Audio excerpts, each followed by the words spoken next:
This is the second video for the tomato and coriander salsa. So this is how we do our tortilla chips. You'll notice that I've cleaned up since I'd made the salsa. The salsa is still in the fridge because it's got to be in there for an hour. I've got my timer on so as I know when that's ready. As I said, it can be left longer if you need to, and you're serving it perhaps for dinner and you're just going to leave it in there, that's fine. But an hour should let all the flavours infuse, so you have a really tasty salsa. Tortilla chips, I've put my oven on 190. It's not quite up to being hot enough yet to put the tortilla chips in, but while that's coming up to temperature, I'm going to show you how to put your tortilla chips together. Now I'm using a different thing. I'm actually using a roti, which is an Indian flatbread.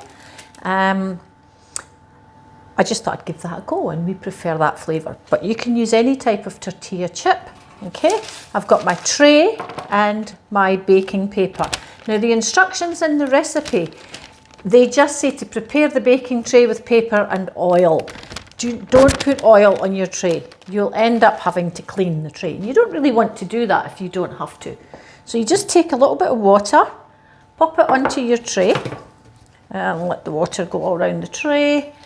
And just take off the excess, get your baking paper onto the tray. Now the purpose of the water is just merely to help the baking paper stick to the tray and keep it flat while you're working.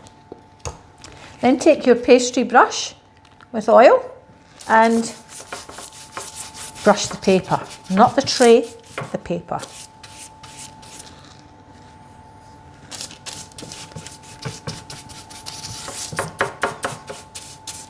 Make sure you put quite a bit on, you don't want it sticking.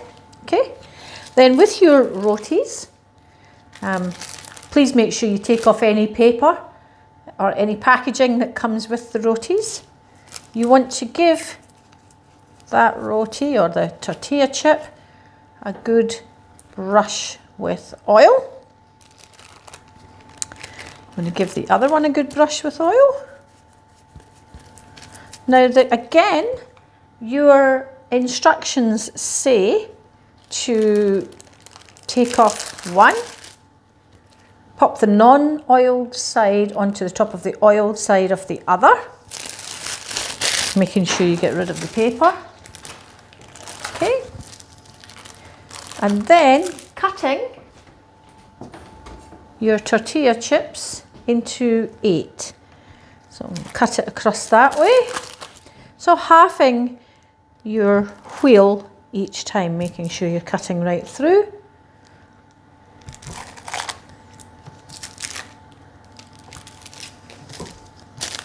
And I've just left the paper on just now so to make it easy to turn the actual tortilla chips.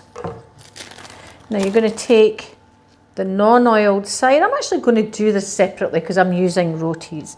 Non-oiled side, and just pop that onto your tray. You can see what I'm doing here. I'm layering them as close to each other, going one way and one the other.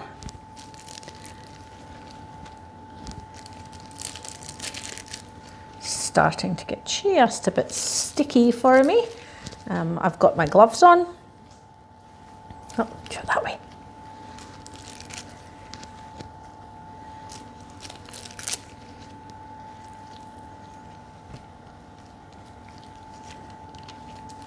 There should be room for these just at the end here.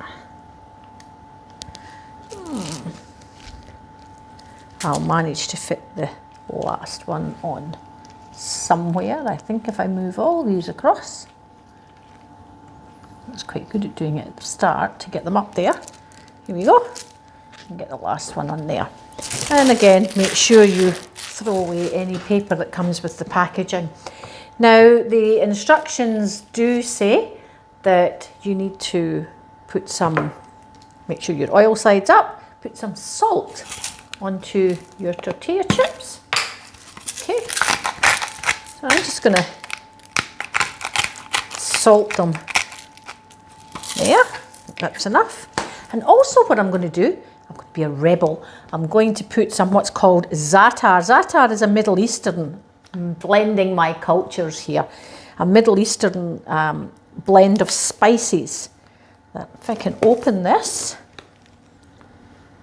there you go. I'm just going to take my teaspoon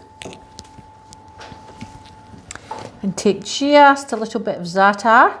Now, you can also use some thyme that I've got from school.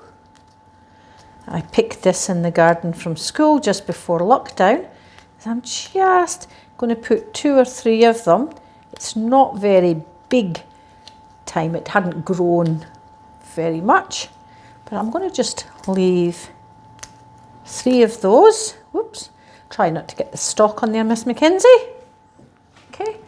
And then some of them, I'm going to put on some Middle Eastern za'atar. Just sprinkle that on. Oh. And just for variety, I'm going to put some pepper onto the last few here.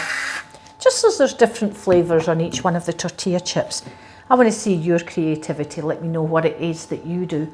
Now, when my oven comes up to speed, and I think it is, you pop those in the oven for 8 to 12 minutes. And I'm going to pause this video just now. I'll put these in the oven. Maybe I'm not. There you go. I'll pause this video and come back with the finished product. Hi guys, back again. Some time has passed for the tomato and coriander salsa. You can see that I've tidied up my workstation again.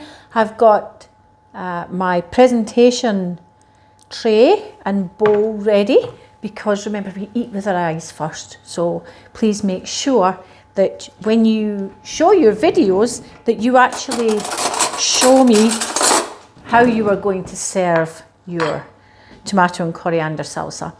The tortilla chips are out of the oven. As you can see, I'm using an oven glove, making sure I switch my oven off after I've finished. And you can see this was the pepper ones, the za'atar and the thyme. They look delicious, don't they? So we can arrange these on our tray. We can just do it random in any order. We can be systematic if we want to be, remembering that you're serving this obviously for your family at this point in time, but if you were having guests, you could contribute by making this dish, and you can have it as a starter. As your guests arrive, hors d'oeuvres. So just placing that around the tray. And another thing I did, just as an aside, because I had some here, and I thought I would share this with you. I have this bread, it's known as a batard, it's a French bread. I toasted 4 slices of that just to show you that you don't have to have the tortilla chips. You can have just small slices of bread as well. And I'm just oiling those just to give it a bit of colour and a bit more flavour. You can use butter. Butter might be a bit creamier, but I'm just using oil just to show you how that would look. So making sure that I've got it evenly spread out. Now, our flavours should be well infused by now with the tomato and coriander salsa. Right, I should take this over here for ease. Now, look at the colours on that. Isn't that beautiful? That's really lovely. There you go. And there's no other garnish really needed for that. You can, if you want, put a whole piece of coriander just across the top, But I think that's lovely just like that. And of course, there you would serve your guests your tomato and coriander salsa. Enjoy making it, guys. I hope things are going well in lockdown. See you all soon.